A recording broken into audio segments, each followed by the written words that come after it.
A Google search on resilience would show more than 150 million results. 400 years ago, there would have been one. From the beginning, when resilience was first used as a term to illustrate a specific phenomenon, to nowadays, when it is applied to a whole range of situations and disciplines, resilience has evolved into a vital building block for understanding not just individual people, but communities, organizations, cities, and other living systems. With that in mind, the Resilience Case Files series will explore evolution of the concept of resilience and why it has become so widespread today, how resilience works in different contexts, and how personal resilience differs from, say, organizational resilience, but it is still very closely connected. What resilience may mean in 2030 and how it will differ from the way resilience was understood in the previous 400 years. Today we start with the concept of resilience and its 400-year history. First, let's start with three short stories. In 1841, a 31-year-old lawyer suffered a nervous breakdown, his second in only a span of a few years. In his youth, he lost a woman he loved, and later in his life, he lost his 11-year-old son. Over the years, he failed at a couple of attempts to run a business and was defeated in several attempts to be elected to political office. Then at the age of 51, he was elected to the highest office in the country, becoming the 16th President of the United States. His name was Abraham Lincoln. But his life challenges didn't stop with his election to office as he faced the Civil War and further personal losses. It's been reported that Lincoln once remarked, "If there was a worse place than hell, I am in it." Despite all life's setbacks and tragedies, Lincoln persevered and today is remembered as one of the greatest presidents in United States history. One cold January morning in 1995, a woman woke up all her house furniture on top of her. Confused, she managed to crawl out to safety, only to see the devastation that was the Kobe earthquake. This was the worst earthquake in Japan in 70 years. It killed 6,432 people, injured over 40,000, and displaced 300,000, causing over $100 billion in damages. Only a year and a half after this devastation, the economy of the city of 1.4 million people recovered to 98% of its pre-quake level. In 1916, Kurt Christensen buys a woodworking shop. 8 years later, the shop burns down.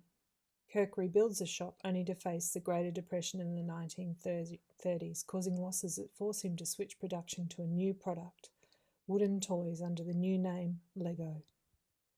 In 1941, the Lego factory burns down. To rebuilding the factory, Lego suffers yet another fire in the 60s and stops production of wooden toys, switching to plastic. After a period of growth and prosperities, it suffers major economic loss at the end of the 1990s and early 2000s, facing risk of default on its debt. However, after restructuring Lego, it has become the biggest toy company in the world today. The stories you just heard are all tales of resilience of one kind or another. Resilience in different circumstances, so to speak. The story about Abraham Lincoln is about personal resilience. Stories about personal resilience are common, and we often learn about them in literature and film, as well as TV and other forms of expression. The story of the city of Kobe is about a different kind of resilience. Kobe is about community resilience and what is often referred to as disaster resilience. These kinds of stories are also found all over the world, as natural disasters are a common part of life everywhere. Organizational or business resilience can be seen in the story of Lego. These kinds of stories about overcoming difficulties, challenges, disasters, crises, and disruptions are common. You may be living in a city or a community that has been impacted by a natural disaster and can reflect on its own resilience and how city has coped. All these stories are connected through the narrative of resilience. But what is resilience? What do we mean when we say someone or something is resilient? What does being a resilient city, community, or organization actually mean? In this episode, we will attempt to provide a useful answer. The word resilience is a common part of everyday language that we use to explain a lot of situations. At times, we may use it to describe something that is more adequately described by another word. For instance, we may describe something as being resilient when we're under pressure and doing it tough. But is that what resilience is? Simply being able to bear stress? Or is there more to resilience? The difference can be significant. To answer some of these questions, we need to understand the evolution of the concept of resilience over the 400 years since the term first appeared. In 1626, English Renaissance philosopher and statesman Francis Bacon used the term resilience in a book he wrote shortly before his death. Bacon uses the term resilience as well as the word rebound interchangeably as he explores the properties and behavior of sound. He writes, "And if you strike the ball sidelong, not full upon the surface, the rebound will be as much the contrary way, whether there be any such resilience in echoes." This is the earliest recorded use of the word resilience in the English language. We don't know for sure if Bacon was the first to coin the term resilience, but his choice of the word was appropriate for what he was writing about. The word itself comes from Latin resilientia, from the verb resilire, meaning to spring back, recoil. The term was continued to be used after Bacon by others, who also used it to describe properties of materials, especially the ability of materials to rebound or resume their original shape or properties. In 1674, William Petty writes about resilience of materials and metals. In 1818, Thomas Treadgold discusses the properties of timber, wood that was able to accommodate sudden and severe loads without breaking. In 1860, Robert Mullay develops the modulus of resilience, a method of measuring the strength of materials used in shipbuilding. In 1955, psychologists Emma Werner and Ruth Smith launched the Kauai longitudinal study in Hawaii and used the term resilience in their report years later.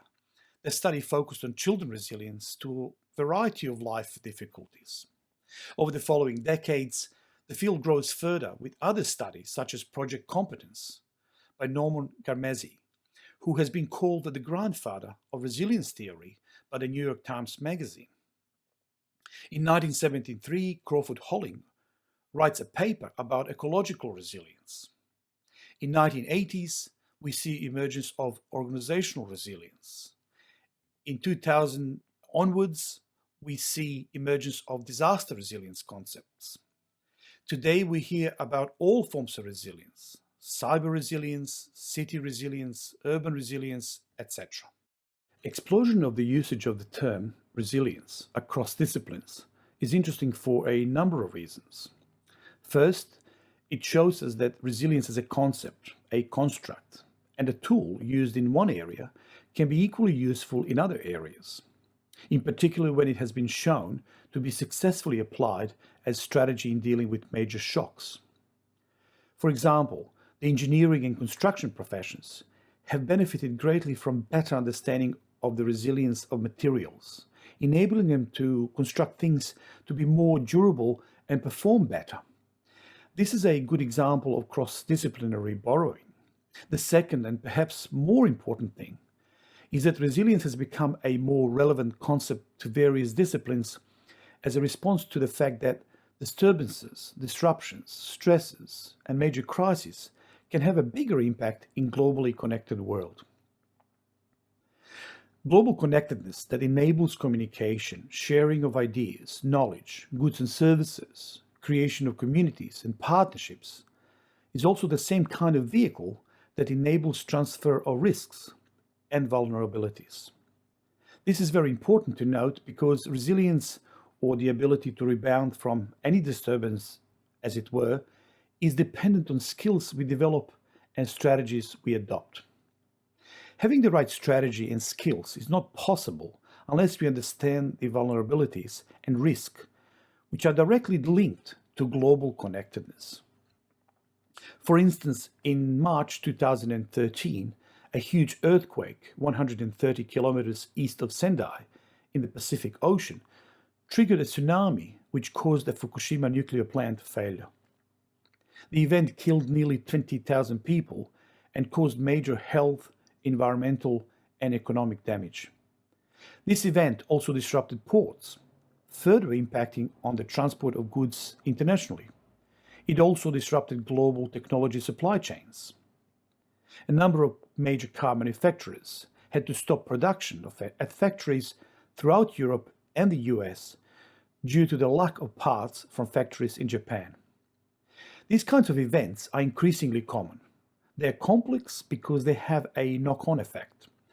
And in a highly connected world that is global village we live in, every disaster, every disruption is local to some degree.